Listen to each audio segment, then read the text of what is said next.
नमस्कार मित्रांनो, मी तुमच्या सर्वांचा लाडका विकास तांबे पुन्हा एकदा तुमच्यासाठी एक नवीन डिश घेऊन आलेलो आहे.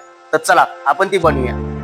डिशचं नाव तुम्हाला तर माहिती आहे, मी सर्व झाल्यानंतरून सांगतो. चला तर मित्रांनो, या डिश साठी लागणाऱ्या या सर्व वस्तू आहे.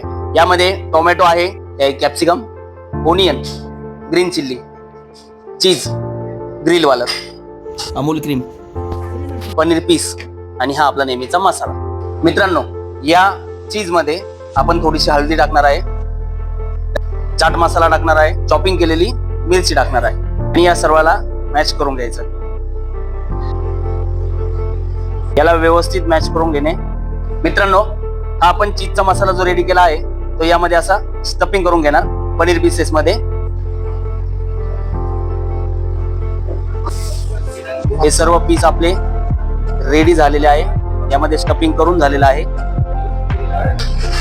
अशा प्रकारे हे स्टफिंग झालेलं आहे. स्टफिंग केलेले पीस आपण यामध्ये मॅरिनेशन करून घेणार आहे. हे सर्व पीस मस्त व्यवस्थित आणि छान कोटिंग करून घ्यायचे. मित्रांनो, त्यानंतर ही तंदूर शीख घ्यायची. त्यामध्ये आपण हे कॅप्सिकम पिन करू, पनीर पीस पिन करतो आहे. व्हेजिटेबल आपण याच्यामध्ये यासाठी ऍड करतोय की ते टेस्टला खूप छान लागतं.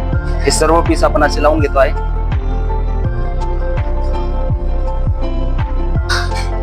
आणि हे सर्व पीस पिन करून झाल्यानंतर याला लास्टला आपल्याला ओनियन लावायचं आहे.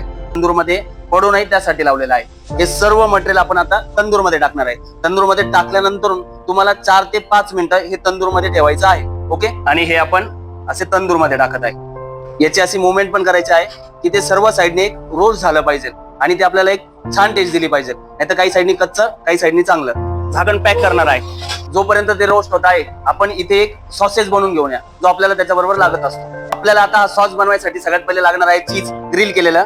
ते आपण ग्रिल करून घेऊया. यामध्ये आपण थोडीशी हळद टाकणार आहे, चवीसाठी चाट मसाला, मध्ये आपण क्रीम टाकणार आहे. मित्रांनो, या सर्व मटेरियलला आपण असं एकजीव करून घेणार आहे.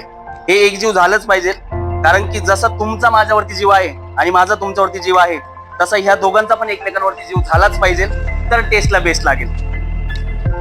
मित्रांनो, हे आपण जे तंदूर मध्ये ठेवलेले पीस होते हे चांगल्या प्रकारे रोस्ट झालेले आहे, बघू शकता तुम्ही. मित्रांनो, हे असे प्लेट मध्ये ठेवून इथे असे याच्यामधली शीग आहे ती आपण अशी काढून घ्यायची आहे. हे सगळे पीस असे छान प्रकारे मोकळे झालेले आहे. मित्रांनो, हे आपण कचुंबर सलाड केलेलं आहे, हे घेऊया. आपण हा सॉस बनवला होता, तो हा सॉस यावरती स्टफिंग करूया. मस्त क्रंची विथ टेस्टी. मित्रांनो, तुमच्या आणि माझ्या आवडीचा पुन्हा एकदा बटरफ्लाय आपल्याकडे आलेला आहे. ते आपण डिश गार्निशिंगला वापरणार आहे. आणि अजून एक व्हाईट बटरफ्लाय पण आलेला आहे. आणि जसे मी म्हणतो, बटरफ्लाय कुठे असता? फुलांवरती. ते फुल पण आलेलं आहे. मित्रांनो, अशा पद्धतीने आपली डिश तयार झालेली आहे आणि या डिशचं नाव आहे पनीर शोले. कधी पण या, टेस्ट करा. सुंदर, छान, चविष्ट.